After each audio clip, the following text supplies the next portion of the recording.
Le projet EOL consiste à prolonger l'actuelle ligne E du RER de 55 km vers l'ouest, entre l'actuel terminus d'Haussmann-Saint-Lazare et le futur terminus de Mantes-la-Jolie. Entre Paris et Nanterre-la-Folie, 8 km d'une nouvelle infrastructure souterraine sont en cours de creusement, dont 6 km au moyen d'un tunnelier et 2 km en méthode classique. Ce nouveau tunnel permettra un premier prolongement du RER E jusqu'à Nanterre-la-Folie dès 2023.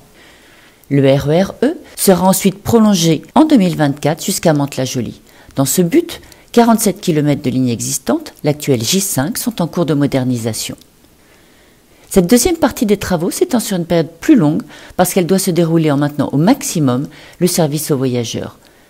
Nouveau franchissement de la Seine entre Nanterre-la-Folie et Bezons, prolongement d'une troisième voie existante à Poissy au-delà de la gare, et création d'une troisième voie entre Épône-Mézières et Mende-Station pour plus de fluidité des circulations. Refonte complète du plan de voie de Mantes-la-Jolie.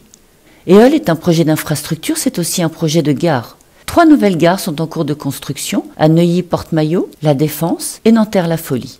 Et les 10 gares entre Houille-Carrière-sur-Seine et Mantes-la-Jolie sont concernées par d'importants travaux de modernisation et de mise en accessibilité. Rallongement et rehaussement des quais pour les adapter au nouveau matériel roulant, pousses d'ascenseurs, d'escalators et de nouvelles passerelles. La future ligne E du RER va transformer la mobilité en Île-de-France en apportant 3 bénéfices majeurs. Premier bénéfice, les gains de temps. Aujourd'hui, par exemple, pour se rendre de Mantes-la-Jolie à La Défense, le meilleur temps de parcours est de 52 minutes. Avec le RER E, il sera réduit à 40 minutes. Autre exemple, entre Chelles et Neuilly-Porte-Maillot, le temps de parcours actuel est de 50 minutes.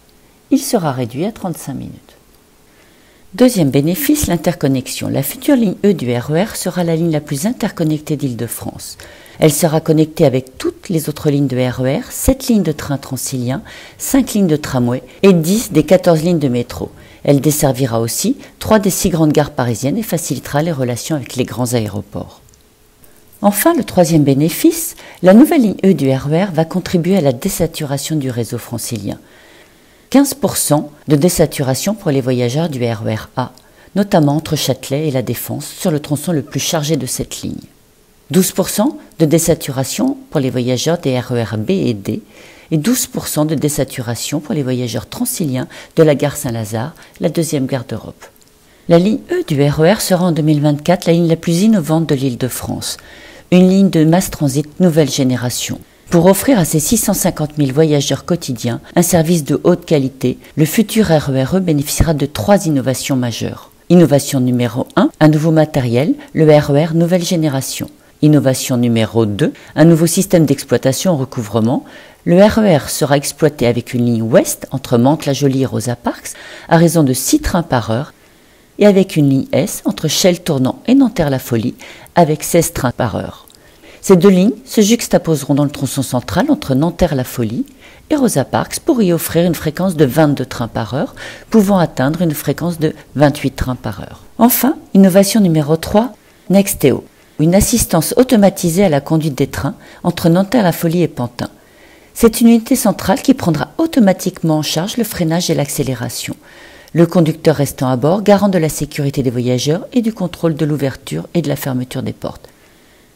Nexteo permettra de faire rouler plus de trains, plus vite, avec une ponctualité accrue.